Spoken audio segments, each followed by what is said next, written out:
Assessore Turano alle attività produttive, qui ad Agrigento per una manifestazione dell'UDC, un partito che cresce e vede anche nuove adesioni importanti. Questa onestamente è una cosa che ci inorgoglisce. Questo significa che dalle elezioni regionali ad oggi abbiamo lavorato bene perché abbiamo gratificato gli amici che sono stati eletti, permettendo, e grazie alla coalizione, di avere ruoli importanti come per il Presidente Margherita Ruvolo, che è diventato Presidente della Commissione Sanità. Abbiamo mantenuto tutti gli amici che si sono scommessi nella lista e che credono ancora in questo partito e lo stiamo arricchendo con nuove persone che oggi arrivano,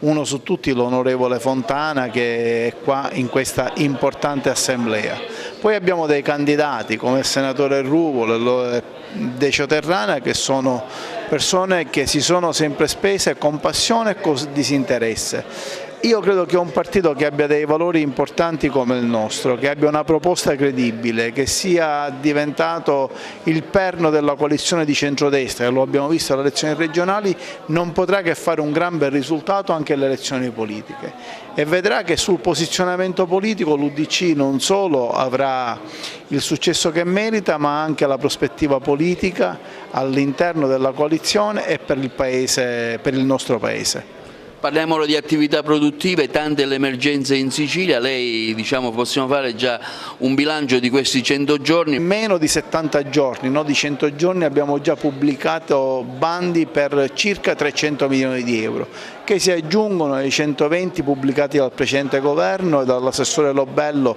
che ha fatto bene. Questo ci permette di dire che accelerando la spesa pubblica e dando denari alle imprese serie che meritano per davvero il sostegno della Regione faremo ripartire l'economia. L'UDC, che fa parte di questa coalizione Noi con l'Italia, possa essere in qualche maniera l'elemento trainante per quella forza moderata e per quei moderati che tutelano e hanno a cuore la famiglia, il lavoro, le politiche sociali, la sanità, tutte istanze che da sempre portiamo avanti e che ancora una volta durante questa campagna elettorale stiamo riportando all'attenzione per fare in modo che le forze populiste siano in qualche maniera,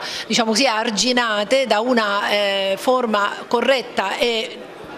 coerente di fare politica. Lo stiamo facendo a livello di assemblea regionale e stiamo lavorando insieme anche, come diceva lei prima, con nuove forze che si sono aggregate, che poi nuove non sono ma hanno sempre fatto parte di un bacino che è quello dei moderati, per poter lavorare insieme e andare verso questa, speriamo, ci auguriamo, nuova forma di gestione e di governo del nostro Paese, perché se così non è saranno guai se a vincere dovessero essere ancora una volta le forze populiste.